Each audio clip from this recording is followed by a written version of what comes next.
అబ్బాయికి భగవంతుడి పట్ల మంచి లవ్ ఉంది. విఠలుడు అంటే చాలా చాలా ఇష్టం అంతా ఉంది. వాళ్ళ తండ్రికి అంత భగవంతుడి మీద భక్తి అయితే అంత లేదు. తల్లి చిన్నప్పటి నుంచే అరే ఇట్లా ఉండాలా, భగవంతుడు నమ్ముకొని ఉండాలా, భగవంతుడు ఏ కష్టం వచ్చినా మనల్ని చూసుకుంటాడు, ఆయన నీకు నిజమైన తల్లి తండ్రి అని అంత చెప్తా ఉంటుంది. కొన్ని రోజులకి ఏమవుతుందంటే ఆ తల్లి శరీరం వదిలేస్తుంది. ఇంకా ఆ అబ్బాయి ఓని ఏడ్చి ఏడ్చి ఏడ్చి తండ్రి అరే వీడికి ఇట్లేగానే ఉంటే ఎక్కడ ఏమన్నా డ్యామేజ్ అయిపోతాడా అని, అరే ఏడిస్తే వెళ్ళిపోయిన తిరిగి రారు, ఈ ప్రపంచంలో మనకు వాల్యూ ఇవ్వాలి అంటే డబ్బు అనేది సంపాదించాలి, బిజినెస్ అనేది చేయాలి. ఆ బిజినెస్ చేసి డబ్బు వచ్చిందా 10 మంది మనకు వాల్యూ ఇస్తారు. బిజినెస్ బిజినెస్ బిజినెస్ అని చెప్పి ఈయన దగ్గర తండ్రి దగ్గర 9 కోట్ల బంగారు నాణ్యాలు, 9 కోటి. ఈ కాలంలో అంబానీ వీళ్ళందరూ కూడా ఏ పక్కకి రారు, అన్ని కోట్ల బంగారు నాణ్యాలు ఉంటే కొడుక్కి ఈ అబ్బాయికి ఇచ్చేసి దీన్ని నువ్వు ఇంకొక 100 కోట్లకి నువ్వు చేయాలి, 9 కోటి 9 కోట్లు కదా, దీన్ని ఇంకా నువ్వు పెంచు అని చెప్పి చెప్తారు. అట్లా వీళ్ళు ఫాదర్ ఫీడింగ్ ఇచ్చి ఇచ్చి ఇచ్చి ఇచ్చి ఈ అబ్బాయి కొద్దిగా భక్తికి పూర్తిగా దూరం అయిపోయి పరమ పిసినారు అయిపోతాడు. ఒక్క రవ్వ కూడా ఆ డబ్బు కాడ కాంప్రమైజ్ అవ్వడు. ఒకరోజు పెళ్ళి అవుతుంది. పెళ్ళి అయిన తర్వాత ఆ అమ్మాయి చాలా చాలా మంచి సాధ్వి, విఠలుడు అంటే చాలా చాలా ప్రేమ. కానీ ఆమెకి తెలుసు భర్త పక్కన ఉంటుంది కాబట్టి ఎప్పుడు ఈయన ఎంత పిసినారని. ఈయన ఎట్లా అంటే పొరపాటున ఇప్పుడు చేయి కడుక్కుంటాం, చేయి కడిగిన తర్వాత ఒకవేళ కాకి ఎదురుగా వచ్చిందంటే ఇట్లా కూడా తరమడం. ఏమంటే ఒకవేళ తరిమినానంటే పొరపాటున చేతిలో నుంచి ఒక చుక్క నీళ్ళు ఏమైనా వెళ్ళిపోతుందేమో అని ఆ చెయ్యి అంతా ఇట్లా పంచికంతా తుడుచుకొని ఆరబెట్టుకొని మళ్ళీ తరిమే పర్సన్, అంత పిసినారు. విఠలుడు చూసినాడు, అరే అదే చిన్నప్పుడు బాగానే ఉన్నాడు, ఎందుకు ఇట్లా అయిపోయినాడు, సరే చూద్దాం అని చెప్పి భగవంతుడికి క్లియర్గా తెలుసు. అందుకే అంటారు కదా, తెలుసో తెలియకో భగవంతుడికి మనం ఏదైనా ఒకటి చేసినామంటే రేపు మన దారి తప్పిపోయినా భగవంతుడు దాన్ని గుర్తుపెట్టుకుంటాడు. సరే ఆ రోజు ఏదో చేసినాడు. ఈ ప్రపంచం ఎట్లుంటుందంటే మీరు జీవితాంతం మంచి చేయండి, ఏదో ఒక్కరోజు ఏదో పొరపాటున చేస్తే ఆ మంచి మర్చిపోయి ఆ చెడే గుర్తుపెట్టుకుంది. భగవంతుడు ఏంటంటే పూతన విషమిచ్చి చంపేయాలనుకున్నాండి, భగవంతుడు నాకు పాలు ఇవ్వాలనుకున్నాడు, అంతే చూసినాడే కానీ విషం ఉన్న పాలు ఇవ్వాలనుకున్నది అనేది భగవంతుడు చూడండి. ఎందుకంటే భగవంతుడికి లేని లక్షణం ఏదైనా ఉందంటే ఆయనకి మనలో ఉండే చెడు కనపడదు. ప్రభు మేము ఏదైనా తప్పులు చేస్తే భగవంతుడు మమ్మల్ని కూడా గుర్తుపెట్టుకోకుండా వైకుంఠాన్ని తీసుకెళ్తారు కదా, ఆ చెడు అన్ని రాసుకునే దానికి యమదూతని యమధర్మరాజుని సపరేట్గా పెట్టున్నారు, వాళ్ళకి క్లియర్గా కనపడతారు. సో ఈయన చిన్నప్పుడు చేసిన భక్తికి భగవంతుడు మెచ్చి సరే చూద్దాం, ఒక్కసారి పోయి ఒక రాయి వేసి చూద్దాం ఎట్ట దారికి రాకుండా ఉంటాడు, మంచిగా భక్తి చేస్తామని పూర్తిగా బిజినెస్లో మగ్నం అయిపోయి ఒక ధర్మకార్యము ఏమి చేయకుండా ఇట్లా ఉంటాడని చెప్పి విఠలుడు పర్సనల్గా ఒక పాత ముసలాయన సాధువు మారిగా ఈయన గోల్డ్ ఆ షాప్లో కూర్చొని ఉంటాడు. షాప్లో కూర్చొని నేరుగా వచ్చి ఈయన చూస్తాడు, ఈయన వస్తున్నాడు, వచ్చిన దండం పెడతాడు. ఇట్లా మా కూతురు పెళ్ళికి ఏదైనా కొద్దిగా సహాయం చేయాలి, నీ కూతురు పెళ్ళి ఇంకా వాళ్ళ కూతురు పెళ్ళి అందరికి సహాయం చేస్తా ఉంటే నా దగ్గర ఏముంటాయి, నువ్వు ఏదైనా ఇస్తే చెప్పు, దానికి అన్నీ రాసుకొని నీకు ఇస్తాను. నా దగ్గర ఏమి లేదు, అయితే నా దగ్గర కూడా ఏం లేదు, నువ్వు పద ఇట్లాంటి బేరాలన్నీ నా దగ్గర రావద్దని చెప్పి అక్కడ ఉన్న వాళ్ళని ముందు ఆయన పంపించేయ స్వామి అని చెప్పేసి పంపించేస్తాం. లాగి నువ్వు పద అని అక్కడ ఉన్న వాళ్ళందరూ ఆయన తీసుకుని పోతారు. ఆయన అంటారు పోతాను ఈగిపోతే పోయినట్టు బయలుదేరుతాను నేను. ఈయన 9 కోటి నారాయణ అది తెల్లరగాడికి మంచి బేరం దొరికింది ఏంద్ర స్వామి అని చెప్పి కూర్చొని ఉంటాడు. ఈ విఠల ముసలాయనగా ఉండే పర్సన్ ఈయనకి తెలుసు ఎవరిని ఎక్కడెక్కడ నొక్కాలా అని నేరుగా వాళ్ళ ఇంటికి పోతారు. ఇంటికి పోయి తలుపు తడితే భార్య ఓపెన్ చేస్తుంది. చూస్తున్న ఆమెకి ఆల్రెడీ విఠలుడు అంటే మంచి లవ్, సాధువుల పట్ల అంత లవ్ ఉంది. విఠలుని అదే ఆ వయసు అయిన ఒక సాధువుని చూస్తుంది. ఏమండి ఏం కావాలా ఏమంటే, ఇట్లా మా కూతురు పెళ్ళి నాకు కొద్దిగా ధనం కావాలా, మీరు చూస్తే మంచి పర్సన్స్ మంచి బాగా పెద్ద బంగ్లా అంతా ఉన్నది, బాగా ఉన్నోళ్ళు మారి కనపడుతున్నారు, కొద్దిగా మా కూతురి పెళ్ళికి ఏదైనా కొద్దిగా సహాయం చేస్తారా? ఆమె అంటుంది, నా దగ్గర ఏమి లేదు, ఏదైతే వచ్చినానో వచ్చిన వెంటనే మా భర్త మొత్తం తీసుకొని బేగాలు వేసి పెట్టుకున్నాడు, ఆయనకి తెలియకుండా నా దగ్గర ఒక్క పైసా కూడా నా దగ్గర ఉంచరా, నా దగ్గర ఇచ్చేదని కూడా ఏమీ లేదు, మొత్తం ఆయన బేగాలు వేసి పెట్టుకున్నాడు అని చెప్తున్నా. ఓపెన్గా చెప్తుంది, నాకైతే ఇవ్వాలని ఉంది, మీకు ఏదైనా చేయాలని ఉంది, కానీ చేసేదానికి నా దగ్గర ఆ తాళము ఆయన బేగాలు వేసిన ఆయన దగ్గర పెట్టుకున్నాడు. పొరపాటు తెలియక ఏదైనా ఇచ్చినానంటే మటుకు ఇంకా మళ్ళీ కథ వేరే మారు ఉంటాయి, ఏమనుకోండి. భగవంతుడికి అన్నీ తెలుసు, మనం ఎక్కడెక్కడ ఏమేమి పెట్టుకోవడం అంతా. ఆయన అందుకొని అంటాడు, వచ్చేటప్పుడు మీ ముక్కు పుడక, ఆ ముక్కు పుడక ఒకటి వేసుకొని వచ్చిన, అది మీ ఆయన సొత్తు కాదు, అది నీ సొత్తు కదమ్మా, అది నీ దగ్గరే ఉండాలి, అది ఉంటే ఇచ్చేయాలి. ఈయన స్టన్ అయిపోతుంది, మా భర్తకు కూడా తెలియదు నా ముక్కు పుడక అరేంజ్ పెట్టుకోవాలను, ఈయనకెంత తెలుసులో స్వామి అని చెప్పి. ఈయనకి ఎంత తెలిసిందంటే అది భగవంతుని యొక్క విఠలుడి యొక్క సంకల్పమేమో. అవును, అదైతే నాదే ముక్కు పుడక, దానివల్ల కొద్దిగా ఈ బ్రాహ్మణుడు కొద్దిగా బాగుంటే నాకు చాలు, ఈయన ఆనందపడితే నాకు చాలు అని చెప్పి నేరుగా పోయి ఆ ముక్కు పుడక ఈ కుంకుమ భరణి ఉంటుంది దేవుడి రూములో, ఎవరైనా దాచిపెట్టి నేను కనిపెట్టేస్తాడు, కానీ కుంకుమ భరణి లోపల ఆ కుంకుమ కింద దూచిపెట్టుంటుంది. ఈమె తీసేసి నేరుగా ముక్కు పుడక ఆయనకి ఇస్తుంది. ఈయన ఎంత తెలియవంటే అదే ఆ ముక్కు పుడక నేరుగా ఎత్తుకొని పోయి ఈయన నవ్వుకోటి నారాయణ దగ్గరికి వెళ్తాడు. ఆయన దగ్గరికి పోయింది వెంటనే ఆయన చెప్తాను, నీకు మళ్ళీ రావద్దన్నా కదా, డబ్బులు లేవు ఏమి లేవు, బయలుదేరాను. ఆయన ఆగు, మాకు డబ్బులు వస్తే టైం వస్తే, ఈరోజు నీకు డబ్బు ఉండదని ఎగరద్దు, నా దగ్గర కూడా ఉంది, నువ్వేమన్నావు ఏదైనా ఇచ్చి తీసుకొని పోన్నావు కదా, తెచ్చిన అది నువ్వు తీసుకొని దానికి విలువైంది నాకు ఇయ్యి అంటాడు. ఈయన అనుకుంటాడు, వీడికి ఎవరు ఏమి ఇచ్చుంటారు లేదు సార్, మహా అంటే ఒక దమ్మిడో ఏదో ఇచ్చుంటారు, దాంతో ఏమి ఇస్తాను అంటే సరే ఇటు చేయి పెడితే ఈయన ముక్కు పొడికి ఎత్తి పెడతాడు. ఆయన ముక్కు పొడికి చూసిందే, ఇది ఫలానా రోజు మా భార్య ముక్కులో ఉండేది, ఇట్లాంటి ముక్కు పొడికి ఈ పక్క ఎక్కడ లేదు, ఇట్లాంటి ఇంత కాస్ట్లీ ముక్కు పొడికి పెట్టుకున్న వాళ్ళు ఇక్కడ లేదు, ఈ ముక్కు పొడికి నా దగ్గర కూడా ఇలేదు, ఈయన దగ్గర ఉండాలి, సరే ఒకసారి ఎక్కడి నుంచి తెచ్చినావు, నీకు అవంతా వద్దబ్బా, నువ్వు డబ్బు తిరిగాను ఆయన ఈనాడు వెళ్ళిపోతాడని, సరే డబ్బింట్లో పెట్టున్నా, మీరు ఇక్కడ కూర్చోండి అని చెప్పి ఆ ముక్కు పుడకని అక్కడే ఒక లాకర్లో వేసి బేగం వేసి ఇప్పుడే డబ్బు తీసుకొని వస్తాను నేను ఇంటికి పరిగెత్తాడు. చేతులు ఏం పెట్టుకోలే, ఈ షాప్లో పెట్టున్నాడు ఆ ముక్కు పుడక. పెద్ద ఆయన కూడా వాళ్ళకి ఉన్నోళ్ళకి చెప్తున్నాడు, స్వామిని మంచిగా కూర్చోబెట్టు, చాలా నీళ్ళు అది ఇది అని చెప్పి కూర్చోబెట్టు అని చెప్పేసి ఈయన పరిగెత్తా పోతున్నాడు. ఈమె తలుపు తట్టిందే ఈమె తెలుస్తుంది, ఈమెకు అర్థమవుతుంది, ఒకవేళ భర్త వచ్చి అడిగినాడంటే ఇంట్లో యాగలేమో స్వామి చంపేస్తారు తలకాయ నొప్పితో ఎక్క పరిస్థితి అని కరెక్ట్గా భర్త వస్తుంది. వచ్చి నువ్వేనా ముక్కు పుడక, నీ పెళ్ళికి ఒక ముక్కు పుడక ఒకటి పెట్టుకున్నావు ఆ రోజు, మళ్ళీ అది నాకు కనపడలే, అది యాగా అంటాడు. ఆమె అప్పుడప్పుడు చెప్పునింది, నేను ఎత్తిపెట్టుకొని ఉన్నానని చెప్పింది, ఎప్పుడో చెప్పుని, అది గుర్తుపెట్టుకొని నువ్వు ఎత్తిపెట్టుకొని ఉన్నామన్నావే, ఎక్కడది, అది ఇక్కడే ఎక్కడ ఉంటుంది, ఎదురుకో పిన్నెత్తే, అది ఈయన ఎక్కడ ఎదిగినా అది కనపడి తేగలేదు, మళ్ళీ వీడితో యాగలేమని చెప్పేసి దేవుడి రూమ్లో విషం కలిపేసి ఒక తీర్థం కొద్దిగా విషం పోసేసి కూర్చోని ఉంటుంది.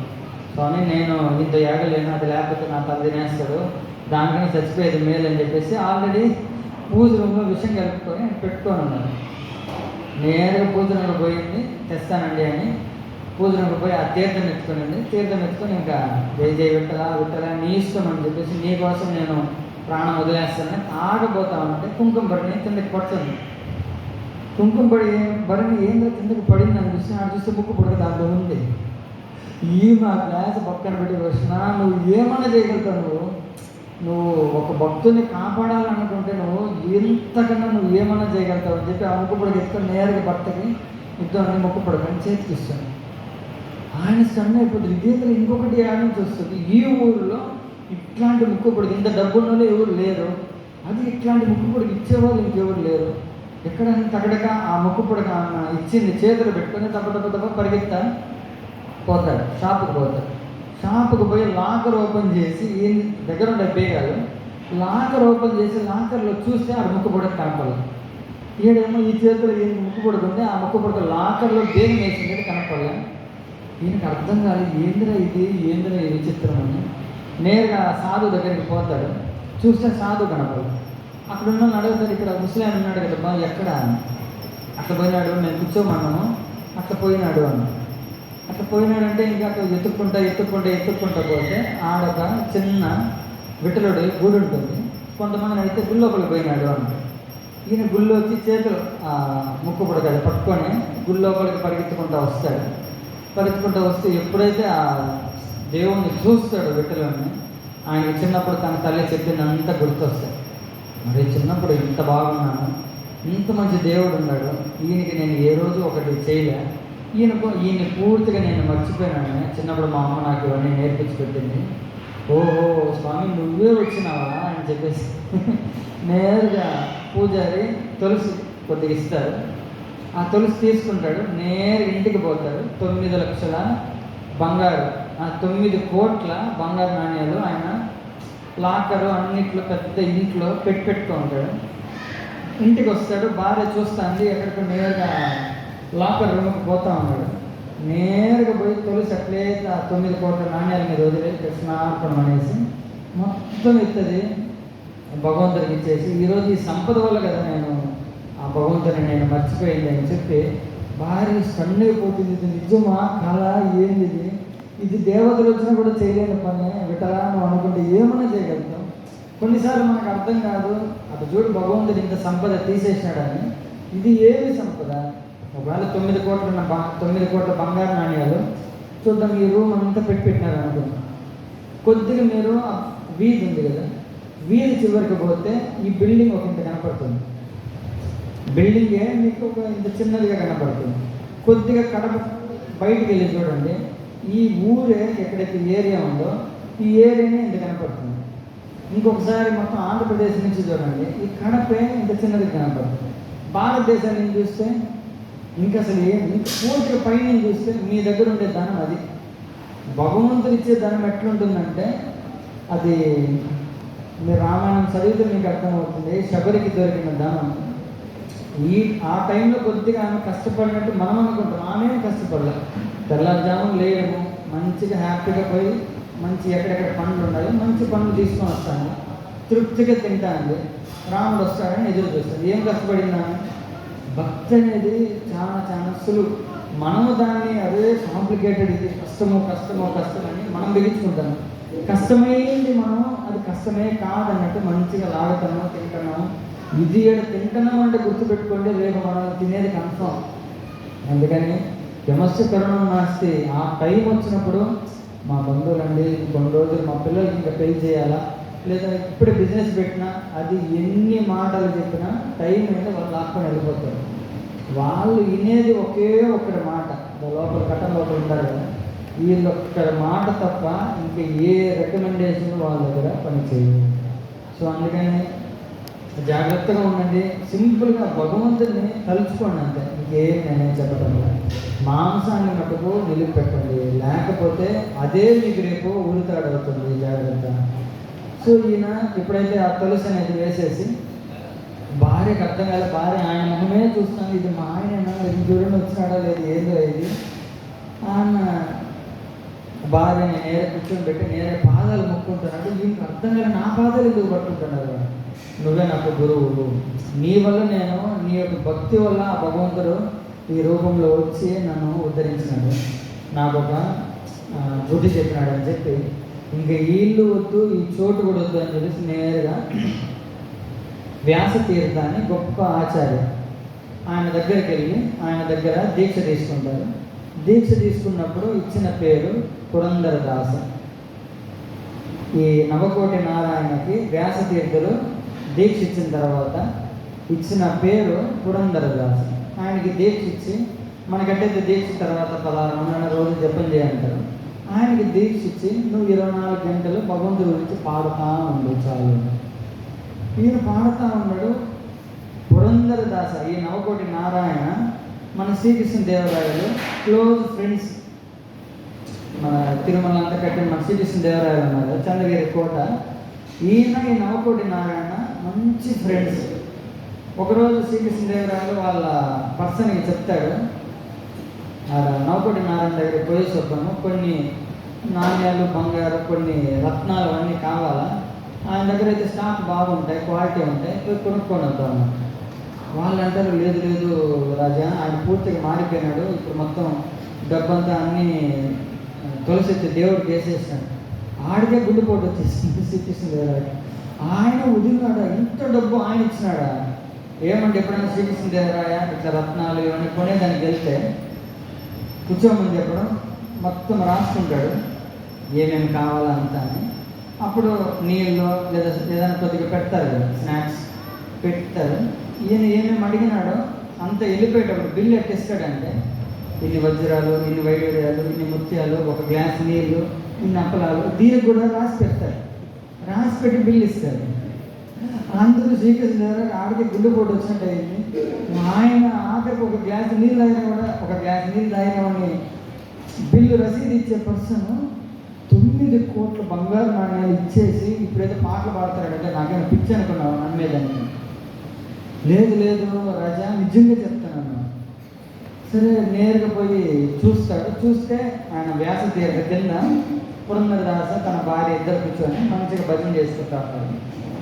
ఈయన శ్రీకృష్ణదేవరాయలు అనుకున్నాడు, ఏదైనా బిజినెస్ లాస్ అయిందేమో, సరే ఇట్లా ఊరికి వదిలేదు ఎందుకు, మంచి పర్సనే, కొద్దిగా మనం సహాయం చేస్తే ఈయనకి కొద్దిగా బిజినెస్ బాగా వస్తుందని చెప్పి ఈయన ఏం చేస్తారంటే, ఈయన ఎక్కడైతే ఉంటాడో పురంధరదాస రోజు తెల్లారితో ఈయన పోయి అడుక్కుంటాడు, ఇంటింటికి పోయి. ఆయన అనుకుంటాడు, ఇంత గర్వంతో కదా నేను ఆ భగవంతుని మర్చిపోయింది, ఆ గర్వం మొత్తం నాకు దిగిపోవాలా అని చెప్పి ఈ ఇంటింటికి పోయి అడుక్కుంటాడు. వాళ్ళు ఏమైనా అప్పుడు ఎట్టెట్ట నువ్వు మమ్మల్ని షాప్కి వచ్చినప్పుడు ఎట్లెట్ట చూసినావు, దో తీసుకోపో అని చెప్పేసి బియ్యము అది ఇది ఇసురుతూ ఉంటాడు. అప్పుడు ఈయన ఆనందపడుతూ ఉంటాడు, ఇప్పుడు ఈ మనసుకి కరెక్ట్గా బుద్ధి జరుగుతుంది అని చెప్పి ఈయన తెలుసుకుంటా ఉన్నాడు. శ్రీకృష్ణదేవరాయ ఏం చేసినారంటే, ఆ ఇంటి వాళ్ళందరికీ కొద్దిగా చిన్న చిన్న వజ్రాలు వైడూర్యాలు అన్నీ ఇచ్చి, మీరు రేపు దాన్ని వేస్తారు కదా, వేసేటప్పుడు దాంట్లో కొద్దిగా కలిపి వేసేయండి. అట్లా ఈయన ఎవరన్నా చెరుగుతారు, చెరిగినప్పుడు ఆ వజ్రాలన్నీ చూసినప్పుడు మళ్ళీ కొద్దిగా లాస్ నుంచి బయటపడతారు, మళ్ళీ బిజినెస్ స్టార్ట్ చేస్తారు ఈయన ప్లాన్. సో రోజు ఇట్లా జరుగుతానండి. జరిగినప్పుడు కొన్ని వారాల తర్వాత శ్రీకృష్ణదేవరాయ వాళ్ళ సెక్రటరీని పిలుచుకొని, ఇప్పుడు చెప్తాను కదా, నీకు చూపిస్తాను కదా, ఇప్పుడు బాగా బిజినెస్ అంతా మళ్ళీ చేస్తూ ఉంటాడు. శ్రీకృష్ణదేవరాయ నేరుగా పురంధరదాస్ ఇంటికి మధ్యాహ్న సమయంలో పోతారు. మధ్యాహ్న సమయంలో పోతే అక్కడ ఈయన పురంధరదాస్ చూస్తారు శ్రీకృష్ణదేవరాయని. రాండి కూర్చోండి, మీరు ఇట్లా వచ్చినారు ఏమి ఇది అది కనుక్కుంటారు. మీరు వచ్చింది నాకు చాలా ఆనందంగా ఉన్నది, రాండి అంటారు. సరే కూర్చోండి, మీరు ఖచ్చితంగా భోజనం చేసి వెళ్ళాలా అని చెప్తారు. భోజనం చేసి వెళ్ళాలని చెప్పిన పర్సన్ ఎంత సేపు అవుతామో ఇంకా భార్య ఏమో తిరుగుతుంది. శ్రీకృష్ణదేవరాయ అడుగుతాడు వాళ్ళ భార్యని, ఏమ్మా రెడీ అయిందా, ఏమి ఇంకా టైం అయిపోతుంది, 12 పైన అయిపోతుంది, ఊట ఎక్కడ ఇంకా భోజనం రెడీ అవుతుందంటే, మా భర్త ఇంకా చెరగతా ఉన్నాడండి, ఎక్కువ రాళ్ళు రప్పలు ఏదో వస్తున్నాయంట, చెరగతున్నాడు ఆ వెనకాల కూర్చోండి. ఈ ఏంటి చెరగతున్నాడని బయట పోయి చూస్తే చాటతో చెరగతున్నాడు. ఆ వజ్రాలు అవన్నీ బయట వస్తా ఉన్నాయి, అవన్నీ తీసి ఆ పక్క కుక్క తొట్లో ఇస్తుతా ఉన్నాడు. చూస్తే ఒక వారంగా ఆ వజ్రాలు వైడూర్యాలు అంటే చెత్తకుప్ప ఏడైతే ఉందో ఆ చెత్తకుప్పలు అట్లే పడిపోయింది. ఆయన వండుకొని ఇవి శ్రీకృష్ణదేవరాయని చూసి, కొద్దిగా సమయము వాడెవడో పిచ్చోడు దీన్ని విలువైంది అనుకోండి నాకు చాట్లు వేస్తూ ఉన్నట్టున్నాడు, వీటి వల్ల నా జీవితం పెట్టి తగలడింది, ఇవి తీసేదే పని అయిపోతుంది. ఒక వారం నుంచి ఎక్కువ అయిపోయింది శ్రీకృష్ణదేవరాయ, అందుకని కొద్దిగా లేట్ అవుతాను, కొంచెం కూర్చొని మీకు భోజనం రెడీ అయిపోతుంది. శ్రీకృష్ణదేవరాయ అంటాడు, ఇది ఎందులో ఇది భగవంతుడు పట్టుకుంటే ఇంత చేయిందా, భగవంతుడి యొక్క శక్తి ఎట్లాంటిదని. అప్పటి నుంచి శ్రీకృష్ణదేవరాయ కూడా డిస్టర్బ్ చేయకుండా, అరే నిజంగా ఇతను భక్తుడు అయినాడు అని చెప్పి ఎన్నో గుళ్ళకి శ్రీకృష్ణదేవరాయ పురంధరదాస్ ద్వారా ఎంతో డొనేట్ చేసినారు. ఇంకా చాలా ఉంది, టైం అనేది చాలా తక్కువ ఉంది. ఈసారి మీరు పండ్రీపూర్కి వెళ్ళినప్పుడు కరెక్ట్గా దర్శనంకి వెళ్ళేటప్పుడు దేవుడు ఇంక అక్కడ ఉన్నారంటే, ముందు మొత్తం గుళ్ళో స్తంభాలు ఉంటాయి, ఒక స్తంభానికి వెండి కవచం వేసి పెట్టుంటారు. భగవంతుడు రకరకాల లీలలు ఉంటాయి. భక్త మనోరంజన అని ఒక లీలలు ఉంటాయి. దాంతో కావాలని భక్తుల్ని పిండి కొద్దిగా ఎందుకంటే భగవంతుడికి తెలుసు తన భక్తులు ఎప్పుడు బాధపడరని.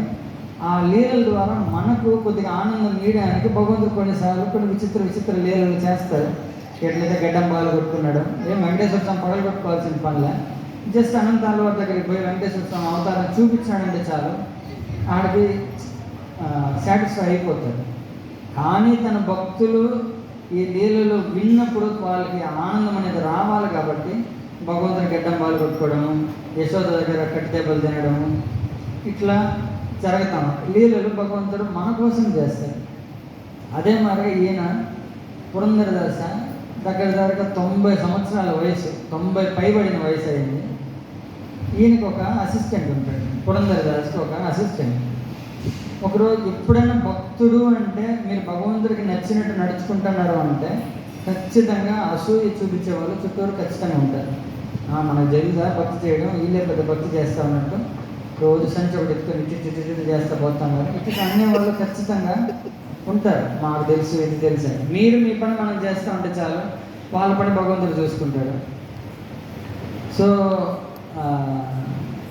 ఇదే మాదిరిగా అక్కడ పురంధరదాసు మీద ఎంతో మందికి అసూయ.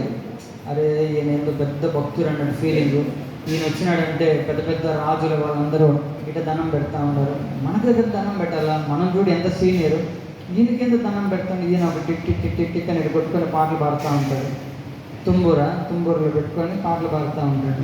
అసూయ. ఒకరోజు ఏమైందంటే తెల్లారుజామున 90 years పైబడింది పురంధరదాస్కి. తెల్లారుజామున టైం అయింది, భగవంతుడికి గంట కొడతా ఉంటారు, మంగళారతి ఇంకా కట్టం తెరవబోతూ ఉంటారు. వయసు అయ్యేకాడికి ఈయన కొద్దిగా రెస్ట్ తీసుకునేసినారు, నిద్రలో టైం లేలే. ఎప్పుడైతే గంట సౌండ్ వింటాడో టకటకలు లేచి అరే భగవంతుడిని మంగళారతి అయిపోబోతుందేమో అని టకటక వాష్రూమ్కి వెళ్తారు, కాలకృత్యాలకు వెళ్తారు. వెళ్తే ఏం చేస్తారంటే చెంబెత్తుకోపోవడం మర్చిపోతే ఈయన సెక్రటరీ ఎవరైతే ఉన్నాడో ఆ సెక్రటరీ ఈయనకి చెంబెత్తుకొని నీళ్ళు పట్టుకొని వస్తాడు. ఈయన అన్ని కాలకృత్యాలు అయిపోయిన తర్వాత ఆ చెంబెత్తుకొని ఖాళీగా తిరుగుకుంటా ఇంకా నేరుగా ఇంటికి వస్తూ ఉన్నప్పుడు చూస్తే ఆ చెంబు చూస్తే బంగారు చెంబు. ఇదేంటో నాకు బంగారు చెంబు ఇచ్చినాడు, ఇది అర్థం కాలేదని చూస్తే అది సాక్షాత్తు విఠలుడికి అభిషేకం చేసే చెంబు. విఠలుడికి అభిషేకం చేసే చెంబు నాకు ఇట్లాంటి పనికి ఇచ్చాడు అని చెప్పి పక్కనే నడుస్తూ ఉంటాడు. నీకేమైనా బుద్ధిలో ఉందా, విలువలో ఉందా, నీకు అర్థం పడటం ఉందా, ఇట్లాంటి వాటికి దేవుడు చెంబు ఎత్తుకొని ఇస్తామంటే చెంబు ఎత్తుకొని వేట్ వేస్తాడు తల మీద. మామూలు శిష్యుడికి కొన్నిసార్లు గురువు చెప్పేదానికి చెంబు ఎత్తుకొని నెత్తి మీద పో, బయటికి నువ్వు దూరంగా పో అని చెప్పి అంటాడు. ఈయన చెంబు ఎత్తుకొని పిల్లవాడు పరిగెత్తుకుంటూ వెళ్ళిపోతాడు. అన్నింటి అక్కడికి స్నానం చేస్తాడు. స్నానం చేసేసి పరిగెత్తుకుంటా విఠలుడి దగ్గరికి వెళ్తాడు. విఠలుడి దగ్గరికి వెళ్తే అందరు దర్శనం చేసుకుంటా ఉన్నాడు. కానీ భగవంతుని యొక్క భక్తి ఎప్పుడైతే ఉంటుందో ఆ భగవంతుని యొక్క ఫేస్లో మనకు కనపడతాయి. మీకు ఎగ్జాంపుల్ చెప్తాను. నేను ఇది పర్సనల్గా ఒక భక్తుల యొక్క జీవితంలో చూసింది. కాంచీపురంలో ఒక భక్తులు ఉన్నారు. వాళ్ళ ఇంట్లో గౌరనిత విగ్రహాలు ఉన్నాయి. ఒకరోజు ఏంటంటే ఒక డివోటీ ఒక దగ్గర నుంచి కాంచీపురానికి వచ్చినాడు. ఇది నిజంగా ఒక అంటే ఒక 6 నెలల ముందు జరిగింది. పేర్లు డీటెయిల్స్ నేను చెప్పలేను. ఒక డివోటీ వచ్చినాడు, కాంచీపురంకి వచ్చి ఇద్దరు ఇల్లులు ఆపోజిట్లో ఉన్నాయి. ఇద్దరు భక్తులు ఇల్లే. వచ్చినప్పుడు ఇద్దరు ప్రభు మా ఇంటికి రండి, మా ఇంటికి వచ్చి మీరు ప్రసాదం తీసుకోండి అంటా ఉంటారు. సరే ఇంటికి పోయినాడు, ప్రసాదం తీసుకున్నారు. వాళ్ళు ఇల్లంతా తిప్పి చూపించినారు, పూజ రూమ్ కూడా చూపించినారు. పూజ రూమ్లో గౌరనితాయి మంచిగా నవ్వుతా ఉన్నట్టు ఈ భక్తులకి కనపడతాను.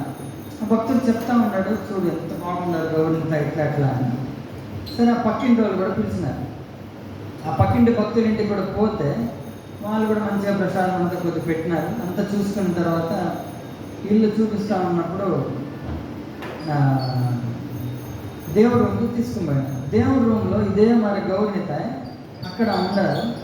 కానీ ఈ భక్తుడికి ఎవరైతే బయట నుంచి వచ్చినాడో ఆ భక్తుడు చూసి అంటాడు, ఎందుకు గౌరనిత గల్లుగా ఉన్నాడు ఆయన పక్కన వాళ్ళతో చెప్తా. ఆయన కనపడతాన్ని అందరికీ విగ్రహాల్లా కనపడుతున్నాయి, కానీ ఈ భక్తుడికి ఆ గౌరవ ఫేస్ ఆనందంగా లేదు. మనం అనొచ్చు, ఎట్లా ప్రభు అది ఉండేది మెటల్ విగ్రహం, అది ఎప్పుడు ఇట్లా నవ్వుతానంటే అట్టే నవ్వుతాం, ఎట్లా తెలుస్తుంది భక్తి వస్తే మనకు కూడా తెలుస్తుంది. సో ఆయన ఇవన్నీ చెప్పకుండా ఇంట్లో వాళ్ళు అడిగినాడు, మాకు తెలిసి పర్సన్ని అడిగినాడు, సుమారుగా ఎక్కడ తెచ్చినారు, ఎవరు చూసుకుంటా ఉన్నారు ఈ గౌరవనీత అని. ఆయన అన్నాడు, ఈ గౌరవనీతాన్ని మాయాపూర్ నుంచి తెచ్చుకున్నారు, పలానా చోట నుంచి తెచ్చుకున్నారు, ఈ గౌరవనీతాన్ని భలే చూసుకుంటా ఉన్నారు. కాకపోతే ఒక నెల ముందు బాగా చూసుకున్న పర్సన్ చనిపోయినాడు, ఆ భక్తుడు వెళ్ళిపోయినాడు. అప్పుడు నేను అనుకున్నాడు, ఓహో అంత బాగా చూసుకుంటా ఉన్నారు కదా, అందుకని వీళ్ళు అంత బాగా చూసుకునే వాళ్ళు ఇంకక్కడ లవ్ చూపించే వాళ్ళు లేరు, ఉన్నారు కానీ అటాచ్మెంట్ అంతా ఈ గౌరవనీతకి ఆ పర్సన్ ద్వారా, కాబట్టి ఆ పర్సన్ వెళ్ళిపోయిన దాని ద్వారా ఆ ఫేస్లో ఆయనకి ఈయనకి కనపడుతుంది. బయట మాకు ఎవరికి కానీ అదేమైనా మాకు మామూలుగా ఎట్లున్నది అంతే కనపడుతుంది, ఈ పర్సన్కి కనపడుతుంది ఆ విగ్రహాల్లో. ఆ విగ్రహాలు సాడ్గా ఉన్నాయి, ఆ గౌరవనీత సాడ్గా ఉన్నాయి, ఇట్లా అంతా. సో అట్లా భక్తులకి కనపడతా ఉంటాయి. ఈయన మంగళారతికి వెళ్ళినప్పుడు విఠలుడికి ఈడ కొద్దిగా ఉబ్బిపోయి ఉన్నది, ఉబ్బిపోయి కళ్ళు ఎర్రగా మారిపోయి కంటిలో నీళ్ళు తిరుగుతాను. ఈయన పురంధరదాస్ చూస్తూ ఉన్నాడు, ఏంద్రపై ఈ పిల్లోడు ఏడుస్తున్నాడు, కంట్లో నీళ్ళు వస్తూ ఉన్నాయి ఇట్టంటున్నాడు, ఇక్కడ నిలబడుకొని ఉన్నాడు కొంచెం. అంత క్రౌడ్ ఒక పక్క ఉంటే నిలబడుకొని ఉంటాడు, కొంచెం పురంధరదాసుని చూస్తాడు, మళ్ళీ ఇట్టంటున్నాడు కళ్ళు అంటాడు, మళ్ళీ ఇటు చేతి పెట్టుకొని నిలబడుకున్నాడు. నేను పురంధరదాసుని అర్థం కాదు, ఎందుకు ఇట్లా ఏడుస్తున్నాడు, ఏమైంది చూస్తే ఇక్కడ కొద్దిగా ఎర్రగా ఊదిపోయాడు, అది కొద్దిగా బుడప అనేది ఉంది. ఈయన చూసి చెప్తారు, నేను నీకు టైం అయిపోతానంటే అట్లా బుడప ఉంటుంది. ఈయనకేం అర్థం కాదు. సరే ఈయన ఆలోచించుకుంటా ఆ రోజు ఏడాడ తిరుగుతామంటే తన సేవకుడు ఎవరైతే మామూలుగా రోజు తెల్లారితో చొంగెత్తుకోనంటే సర్వెంట్ ఉంటాడు, ఆ సర్వెంట్ ఈయన పురంధరదాస్ మంగళారతి చూసుకొని బయట వస్తూ ఉంటే ఆయన కనపడి, నన్ను క్షమించండి.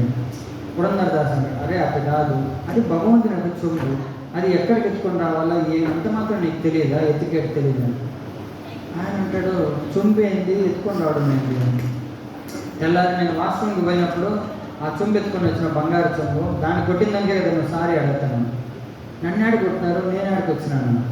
ఈయనకి స్టన్ అయిపోతాడు, నువ్వే కదా వచ్చింది, నేను రాలేదు, నేను అది తెల్లారి కాడికి మిమ్మల్ని లేపాల్సింది మర్చిపోయినాను అని చెప్పేసి సారీ అడగడానికి వస్తాను, నేను నిద్ర కూర్చున్నాను బాగా. అప్పుడు ఈయనకు అర్థమైపోతే ఒరే వచ్చింది, ఈ పర్సన్ వచ్చినట్టు ఉండాలి అని. ఆ రోజు భగవంతుడు అంటాడు, నన్ను చుంబెత్తి కొడతావు కదా నువ్వు, నీ సంగతి నేను కూడా చూస్తాను. వాణి పాపం పర్సన్ ఇట్లా వాష్రూమ్కి వెళ్ళిపోయినాడు, చుమ్ము మర్చిపోయాడు అని చెప్పి నా పర్సన్ చుంబెత్తుకొని ఇస్తే నన్ను మా అమ్మ కూడా కొట్టదు, ఎవరు కొట్టదు, నన్ను చుంబెత్తుకొని వాచికే మాట్లాడుతాను. ఈయన కళ్ళు నీళ్ళు తిరుగుతాడు పక్కన. ఈయన అంటున్న కూడా చదువుకుంటే ఇప్పుడు పరిస్థితి ఎట్లుంటుంది ఏమి అని. సరే ఏదైతే అవుతుందో అన్నిటికీ వదిలేసే వచ్చినాం, కొట్టిన ఆయనే తిట్టిన ఆయన ఏదైనా ఆయనే కదా అని అంటారు. ఈయనేం చేస్తాడు విఠల, అక్కడ ఒక వ్యభిచారి ఉంటుంది, ప్రాస్టిట్యూట్. ఆ ప్రాస్టిట్యూట్ దగ్గరికి ఈయన పాండరంగా ఈయన పురంధరదాసు మారే వేషం మార్చుకొని తలుపు తెరతారు రాత్రి. ఈయన తలుపు తెరిస్తే చూస్తే ఈయన పురంధరదాసు, అంటే ఆచార్య ఏమి కొంచెం నీ గట్ట మాట్లాడదాం అనుకుంటాను. ఈయన సరే లోపలికి రాండి అనుకుంది. లోపలికి వచ్చి ఆమెని పొగిడి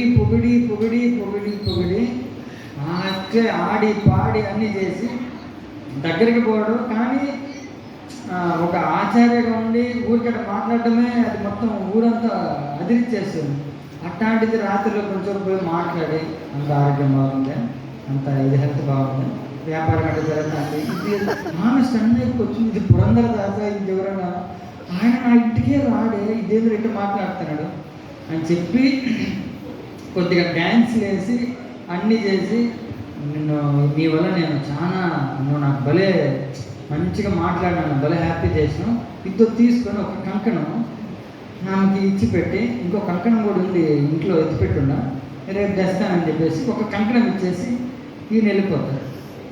మరుసటి రోజు తెల్లారితో ఆల్టర్ ఓపెన్ చేస్తే విటలుడు వచ్చి ఇట్లా పెట్టుకో ఉంటాడు. విటలుడు చేతి కాడ ఈ చేతికి బ్యాంగిల్ ఉంది, ఈ చేతికి బ్యాంగిల్ లేదు. అంతే వెంటనే తండోరా వేస్తారు, ఇట్లా ఎవరో దొంగ చెప్పుకొని వెళ్ళిపోయినాడు ఇది అని. ఈయన లోపల నుంచి అనుకుంటారు దొంగ త్వరలో నేనే పోయి అడిచేసి వచ్చిన ఇప్పుడు కదా ఉండేది అని. ఈయన మొత్తం ప్రచారం జరుగుతుంది. అక్కడ అన్ని ఇల్లు సెర్చ్ చేస్తా ఉన్నాను. సెర్చ్ చేస్తా ఉంటే ఈ వ్యభిచారి ఇంటికి కూడా వచ్చినారు. వచ్చి ఇట్లాంటిది ఏమన్నా చూసినామంటే ఉండదు, ఈడే ఉండదు. అందరూ పట్టుకొని ఏమైతే జైలు వేసేయండి. నన్ను ఎందుకు జైలు వేస్తారు? ఆయన నిన్న వచ్చిన కస్టమర్ ఇచ్చేసిపోయినాడు. ఎవరు వచ్చినారు? పురంధర్ దాస్ వచ్చేసిపోయినాడు. ఇది చెప్పేదానికన్నా బుద్ధి ఉండాలి. ఆయన నీ ఇంటికి ఎందుకు వస్తాడు? ఆ పక్కన అసూయ పరువులు ఉంటారు కదా, వాళ్ళు ఇదే దొరికింది సాకని. అవునవును నేను చూసినాను, నేను రాత్రి ఈయన పోతా ఉండేది, మేము పర్సనల్గా చూసినాం కళ్ళతో, మేము మీకు ఎన్నోసార్లు చెప్పాము ఆయన భక్తుడు కాదు, అదంతా డ్రామా, అదంతా ఊరికే షో అని చెప్పి మీరు నమ్మాలి. పెద్ద భక్తుడు అది ఇదని మీరు అనుకున్నారు. అది నేను ఎప్పటి నుంచి ఇప్పుడైనా మీ కళ్ళు తెచ్చుకోండి అని. వాళ్ళు నేరుగా రాజుకు పోయి చెప్తారు. ఏమంటే పెద్ద మనిషి మీద చేపెట్టాం కదా, అది రాజుకి చెప్తారు. రాజు పోయి ఆమెను పిలిచి అడుగుతాడు, ఏమ్మా నువ్వు చెప్పేది నిజమా అని. ఇక నిజం అంటే నాకేం పని, నేను ఎందుకు దొంగతనం చేస్తాను? ఆయనే వచ్చినాడు, మంచిగా మాట్లాడినాడు, ఆరోగ్యం ఎట్టుంది ఇది అది అని అడిగినాడు, డ్యాన్స్ చేసినాడు, ఒకటి ఇచ్చినాడు, ఇంకోటి కూడా రాదు, రేపు తెస్తానన్నాడు. వీళ్ళు సాక్షులు చెప్తాను, అయ్యా మేము చూసినాము, మా పక్కిళ్ళే కదా అనేది పోతా ఉన్నాడు, మేము ఈయన కాదా అని కళ్ళంతా రుద్దుకొని చూసినాం, ఆయనే పోయి ఎత్తుకొని జైలు వేసేయండి, నేరుగా కట్టేయండి అని తలుపు తెస్తారు. పురంధర్ దాస్ని చూస్తే బట్టలు వచ్చుకున్నారు.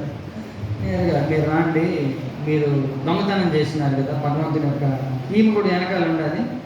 ఆమె చూసి అది ఈయన వచ్చింది రాత్రి, ఈయన డ్యాన్స్ చేసి ఇచ్చినాడు.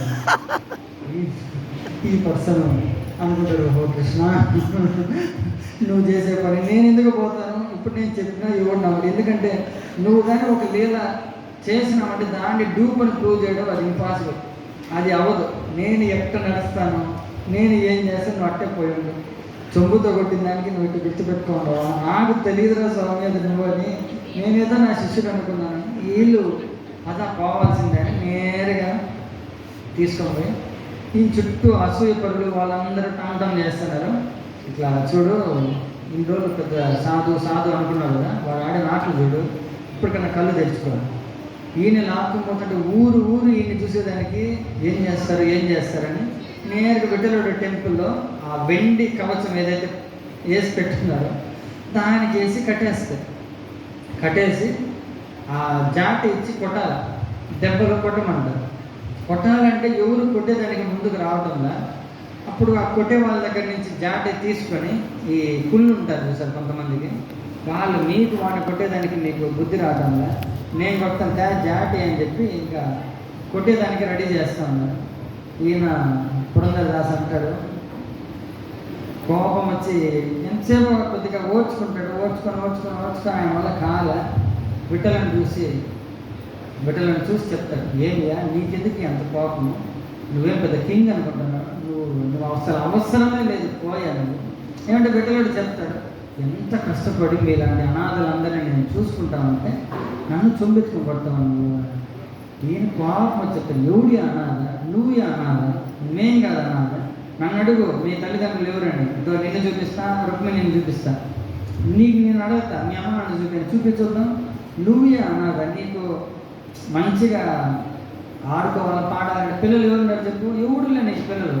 అట్లాంటిది నువ్వు ప్రహ్లాదుని ఎప్పుడైతే ఒళ్ళో కూర్చొని పెట్టుకున్నావో ఆ ప్రహ్లాదుని ఎక్కడైతే నాకినావు నువ్వు, సింహం తన బిడ్డని ఎట్టయితే నాకుతా, ఆవు కూడా దూడ పుట్టినప్పుడు ఆ ప్రేమతో అది నాకుతుంది, అట్లా నాకి అరే నాకు కూడా ఇట్లా పిల్లలు ఇంత ప్రేమించే వాళ్ళు ఉంటారా ఇది అని అప్పుడు నీకు తెలిసి వచ్చింది.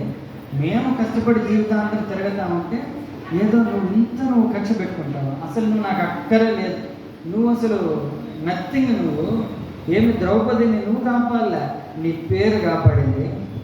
ప్రహ్లాదుని నువ్వు కాపాడని అనుకుంటున్నావేమో, నీ పేరు నారాయణ అనే పేరు కాపాడింది. అదే మరిగా నన్ను ఈ పేరు కాపాడుతుంది, నువ్వు కాపాడితే ఎంత కాపాడిపోతే ఎందుకు నాకు సంబంధం లే, నేను ఆ పేరుని నమ్ముకున్నా, నీ పేరుని నమ్ముకున్నా, ఆ పేరు నన్ను కాపాడుతుంది. కానీ గుర్తుపెట్టుకో, దెబ్బ కానీ పడింది అనుకో ఒంటి మీద, ఇన్ని రోజులు నిన్ను ఎంతో నీ గురించి నీ పేరు గురించి 10 మందికి చెప్పిన వాళ్ళందరికీ నీ పేరు మీద విశ్వాసం పోతుంది. నువ్వు చూసుకో, కొడితే కొట్టుకో, నాకు ఇదేం పెద్ద దెబ్బలు ఇవేమో నాకేం కొత్త కాదు, మళ్ళీ నీ బిజినెస్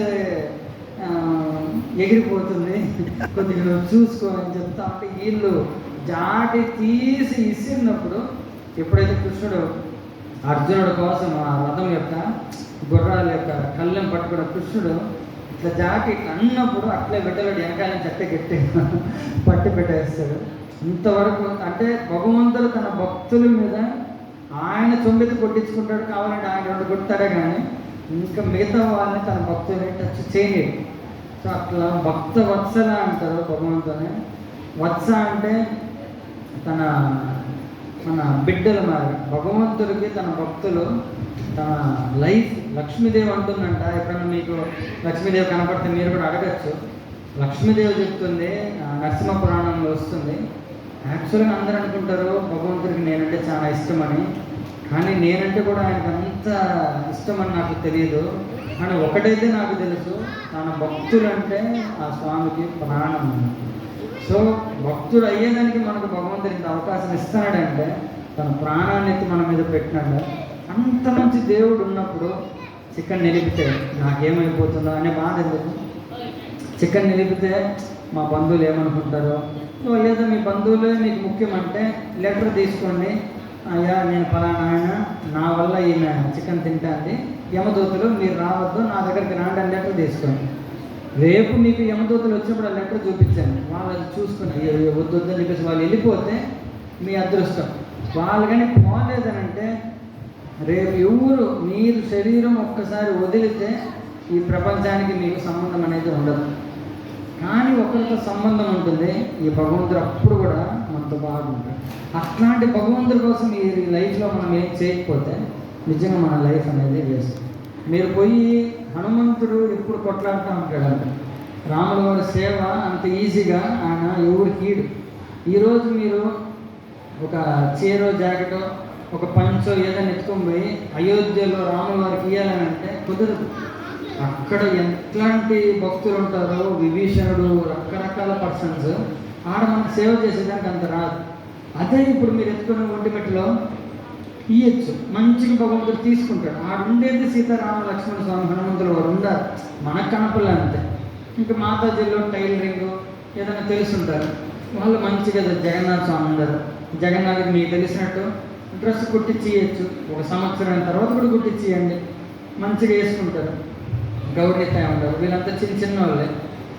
ఒంటిమిట్టకు పోయి మీరు రాముల వారికి ఏదైనా చేయొచ్చు. సోమనాథ స్వామి ఉన్నారు, ఎంతమంది మీకు పక్కన ఇంత పెద్ద పర్సన్స్ పెట్టుకొని వాళ్ళ ఇంట్లో మనల్ని పెట్టించున్నాడు భగవంతుడు.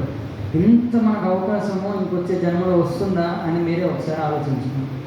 అందుకని దయచేసి ఇంత అవకాశాన్ని మిస్ చేసుకోవద్దు. భక్తి అనేది ఒక విలువైంది. మనం దాన్ని కానీ విలువ చూపించకపోతే కొన్ని రోజులకి అది కూడా చిన్నగా వెళ్ళిపోతుంది. వెళ్ళిపోయిన తర్వాత మనం ఎంత ఏడ్చినా కానీ అది రాదు. మీరు అనుకోవచ్చు, నేను భక్తి జపము ఇవంతా ఏమంత చేయను ప్రభు, కానీ నేను ధర్మంగా నడుచుకుంటూ ఉంటాను, నాకు ఈ భక్తి ఇవంతా నాకు తెలియదు, కానీ రోజు యోగా చేస్తూ ఉంటాను, ఆరోగ్యంగా బాగా నేను పెట్టుకుంటాను. భక్తి మీద నాకు అంత రుచి లేదు, కానీ నేను పురాణాలు, రామాయణం, మహాభారతం, భాగవతం ఇవంతా ఎన్నోసార్లు చదివేసినాను, చెప్పేసినాను, నాకు ఏదో భగవంతుడు నన్ను ఎక్కడో లాక్కొని పోతాడులే. భక్తి నాకు అంత లేదు, కానీ గుళ్ళకు పోయినప్పుడు ఏదో కొద్దిగా చిల్లర వేస్తాను, డొనేషన్లు ఏదైనా చేస్తాను, ఏదైనా భగవంతుడు ఏదో రోజు నాకు కనపడతాడు. లేదా భక్తి అనేది నాకు లేదు, కానీ తపస్సు, నేను అబద్ధాలు చెప్పను, ధర్మంగా నడుచుకుంటాను, ఇవి నాకుండాయి చాలు. దీన్ని చూసి భగవంతుడు నన్ను లాక్కొని పోతాడు. ఇవన్నీ ఉన్న భగవంతుడు మనకు దొరకడు. భాగవతంలో ఉద్ధవుడికి చెప్తాడు, నా సద్యతి మా యోగాసనాలు బాగా వచ్చి ఉన్న పర్సన్కైనా, అరే నేను ఇంత నాకు వచ్చి కదా యోగాసనాలంతా, నాకు దేవుడు కనపడతాడులే అనుకుంటే అది పొరపాటు. నా సద్యతి మా యోగా, నా సాంఖ్యం మంచిగా ఫుల్ తెలివి ఉంది, బాగా చదివేసిందా, అటు బుక్ భగవద్గీత నేను చదివినానంటే నాకు మొత్తం అర్థమైపోతుంది అనుకుంటారా? అది అర్థమే కాదు. నా ధర్మోద్ధవ, మంచి ధర్మాత్ముడు నేను, నన్ను భగవంతుడు తీసుకుని పోతాడంటవా? దొరకడు. నా సద్యతి మా యోగ, నా సాంఖ్యం, నా ధర్మోద్ధవం, నా స్వదాయ తపస్సు త్యాగ. నేను పెద్ద తపస్సు, నా జీవితంలో నేను నాన్ వెజ్ ముట్టలే, నా జీవితంలో నేను అబద్ధమే చెప్పలే, ఇట్లా అనుకున్నావా? భగవంతుడు దొరకడు.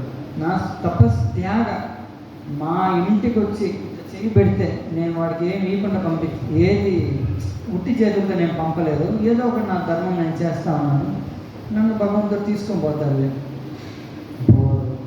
నా సద్యతి మా యోగ, నా సాంఖ్యం, నా ధర్మోద్ధవ, నా స్వదాయ తపస్ త్యాగ యథ భక్తిర్ మమోర్జిత. ఉద్ధవ, వీటి వల్ల నేను అర్థం కాను, నేను అర్థమయ్యేది యథ భక్తిర్ మమోర్జిత. భక్తి అనేది ఉంటేనే అర్థమవుతాయి. ఎంతోమంది అంటారు మాకు భగవద్గీత అంతా చదువుతున్నాం ప్రభు, మాకు అది ఏం అర్థం కావటం లేదు.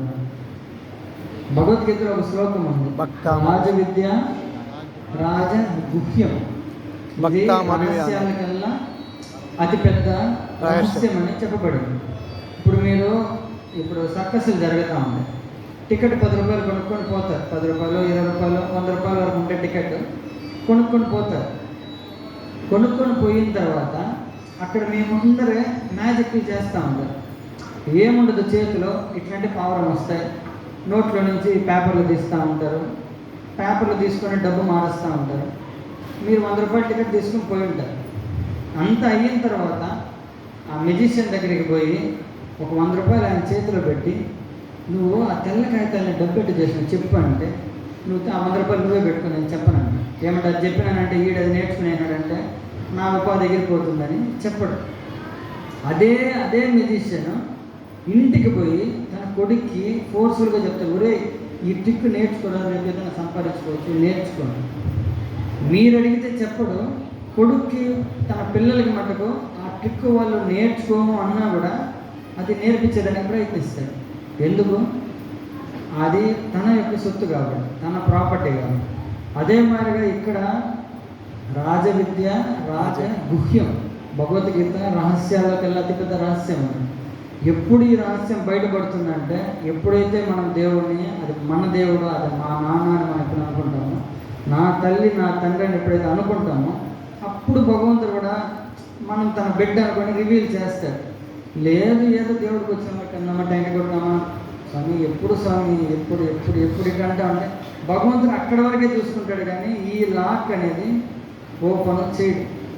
శాస్త్రం చెప్తానే, ఇప్పుడు మీరు తలుపులు ఉన్నాయి, తలుపుకి బీగం వేయాలంటే ఇటు తిప్పాలా, తీయాలంటే అదే బీగం ఇటు తిప్పాలి. అదే మాదిరిగా భగవంతుడు కావాలనంటే మీరు చేసే కర్మే భగవంతుడు వైపు తిప్పండి చాలు. మిగతా వాళ్ళని ప్లీజ్ చేసేదానికి మనం తిప్పుతాము. ఎందుకు ఈ పని చేస్తామంటే మా వాళ్ళ కోసం అండి, వాళ్ళ కోసం అండి, వీళ్ళ కోసం అండి. అదేది మీరు చేసేది భగవంతుడి కోసం అండి అన్నట్టు చేస్తే ఆ కర్మ అనేది రాదు. ఒకటే బీగం చెవు, ఇటు తిప్పితే బంధన, ఇటు తిప్పితే మోక్షం. సో అందుకని భగవంతుడి దగ్గర మీరు సిగ్గుపడద్దు. భగవంతుడి కోసం మీరు ఏదైనా చేయండి.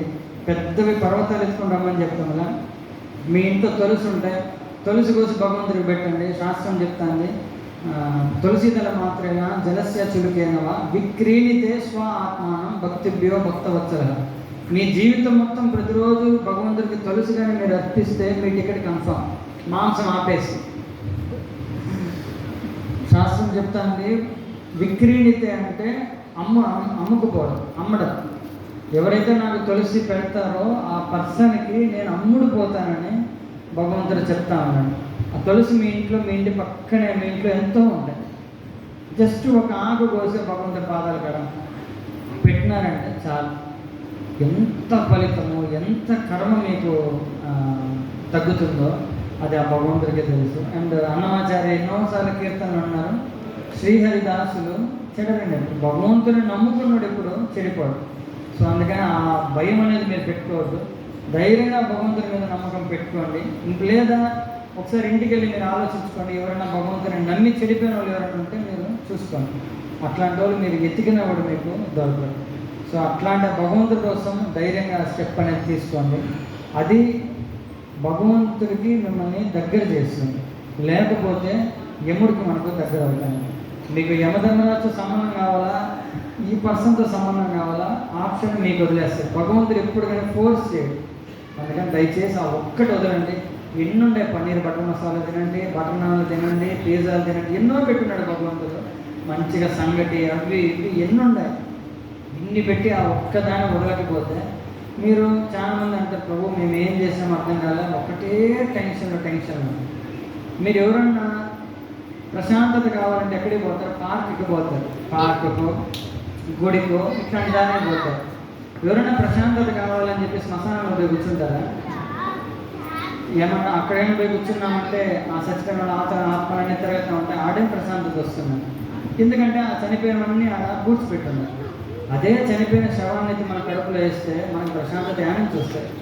ఆ ఉసురు అనేది మనకు తగులుతాయి కదా, ఆ ఉసురు వల్ల మనకు ప్రశాంతత అనేది రాదు. అది ఎట్లా చనిపోయి ఉంటుందో, మనము కొట్టు 1 కేజీ చికెన్ కొట్టు అన్నప్పుడు కోడిని ఎత్తుకొని అది పట అరస్తూ ఉంటుంది. మనకు దాని భాష తెలియదు కాబట్టి మనకు అర్థం కాదు. మనం మంచిగా ఫోటోలు తీస్తామట, ఇట్లా పెట్టుకొని తీసుకుంటా ఉంటాం. అది భగవంతుడు చూస్తే ఓహో ఇంత ఆనందంగా దాన్ని చంపేస్తున్న వాడిని చూసి ఆ ఉసురు అనేది చాలా డేంజర్. అందుకని దయచేసి ఆ భగవంతుడి కోసం మరొకటి వదిలేసి ఏం బాధపడద్దు, దానివల్ల మీకు శక్తి రాదని. ఏమి చికెన్ మటన్ ఏం తింటాం వల్ల ఒక తట్టిందంటే చెట్టట్టే వాలిపోతుంది, శక్తి అనేది వస్తాయి. మంచిగా శక్తిగా ఉండి ఏం ప్రయోజనము? ఈ జీవితం చనిపోయిన తర్వాత యమపురికి పోయేదానికన్నా శక్తి లేకుండా చనిపోయి భగవంతుడు వైకుంఠానికి పోయేది ఎంతో మంచిది. అందుకని అదొక్కటి మీరు భగవంతుడి కోసం వదిలేయండి. శ్రీ రాధా గోవింద భగవానికి జై, శ్రీల ప్రభుపాదకి జై, గురుదేవుకి జై.